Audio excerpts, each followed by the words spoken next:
माँ, मेरा दोस्त जंगल में रहता है। लोहापुर के एक छोटे से गांव में रहने वाली 5 साल की रूही ने अपनी माँ से कहा।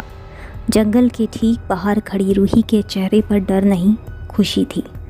पर उसकी माँ कला बुरी तरह से कांप रही थी। अभी भी उसके कानों में दादी के शब्द गूंज रहे थे। वो जंगल कोई मामूली जंगल नहीं बल्कि मायावी जंगल है, मायावी। जब से चंद्रिका यहाँ आई है तब से ये सब चल रहा है। यहाँ कला चिंता में डूबी थी। तभी रूही ने पूछा, क्या हुआ माँ, तुम डरी डरी क्यों लग रही हो? कला ने धीरे से रूही की तरफ देखा। उसके होंठ कांप रहे थे। डर कला के दिमाग में बस चुका था, इसलिए उसने बिना जवाब दिए रूही का हाथ पकड़ा और सीधे कदम आगे बढ़ा दिया। कुछ तो बोलो, तुम कुछ बोल क्यों नहीं रही? आगे बढ़ते हुए रूही ने फिर से पूछा, लेकिन कला बिना कोई जवाब दिए उसका हाथ पकड़े आगे चलती चली गई। शाम ढल चुकी थी, पेड़ों के पत्ते सरसरा रहे थे। कला की चाल में एक अजीब सी तेजी थी। कुछ ही देर में जंगल की सीमा पार करने के बाद कला ने अपनी जुबान खोली और रूही से पूछा, तू किसके कहने पर जंगल गई? मैंने मना किया था ना। पर रूही की अगली बात ने उसे हिला कर रख दिया।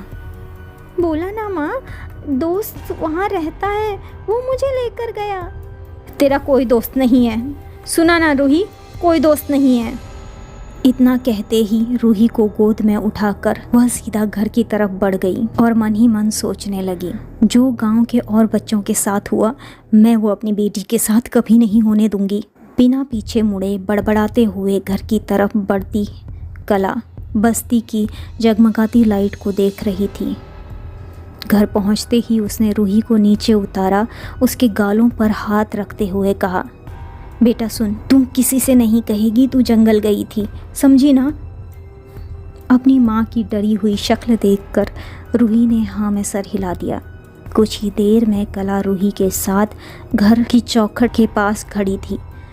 कला ने रूही के हाथ पैर धोकर उसे अंदर भेज दिया। उसके चेहरे पर चिंता थी और फिर वह चूल्हे की तरफ बढ़ गई। तभी अचानक एक आवाज़ आई, रूही का कोई कुछ नहीं बिगाड़ सकता। कला चौंकी। उसने पीछे देखा, वो झटके से ज़मीन पर गिर पड़ी। जब उसने नज़र उठाई तो उसके सामने 6 फुट की एक लंबी औरत थी, जिसका आधा शरीर झुका हुआ था। उसकी आंखें काली, बाल रूखे, चेहरे में अलग अलग और शरीर में अलग अलग तरह के धब्बे। कला उसे देखकर सन्न रह गई थी। तभी वो औरत आगे आई और उसने कहा, तुम्हारी बेटी को चुना गया है, वो किस्मत वाली है, उसका कोई कुछ नहीं बिगाड़ सकता। तुम कौन हो? कला ने एक नज़र उठाकर रूही की तरफ देखा। वह अंदर जा चुकी थी। उस लंबी औरत से डरते हुए उसने पूछा, बताओ तुम कौन हो? उस औरत ने हंसते हुए कहा, हा हा हा हा हा, मेरा नाम सबको पता है, पर मैं कौन हूँ ये कोई नहीं जानता।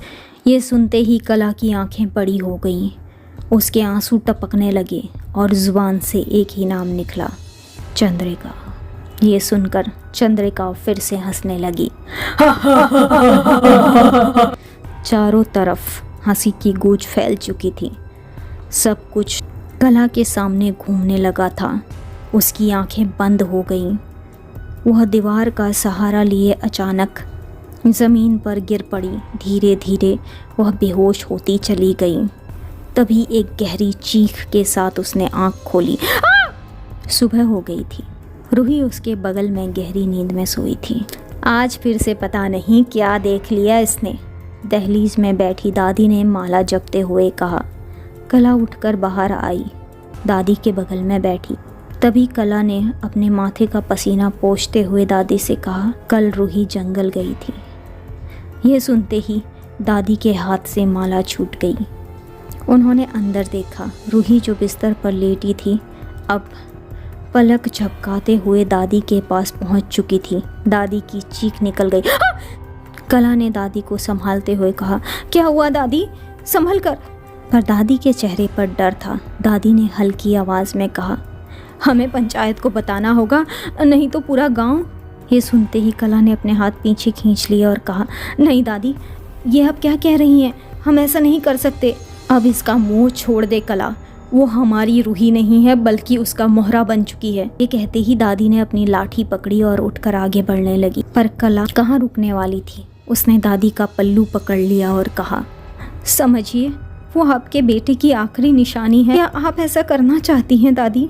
दादी की आंखें चमक उठी, आंसू बहने लगे, लेकिन फिर वह आगे बढ़ती चली गई। इतने में रूही दरवाजे पर आई और एक आवाज़ लगाते हुए बोली, दादी दादी। दादी ने पलटकर देखा। रूही ने कहा, दादी, मेरा दोस्त आपसे मिलना चाहता है। दादी पीछे मुड़ी। धीरे धीरे रूही का चेहरा बदलने लगा। कौन था रूही का दोस्त? क्या था चंद्रिका का सच? आगे जानने के लिए सुनते रहिए सुनो FM।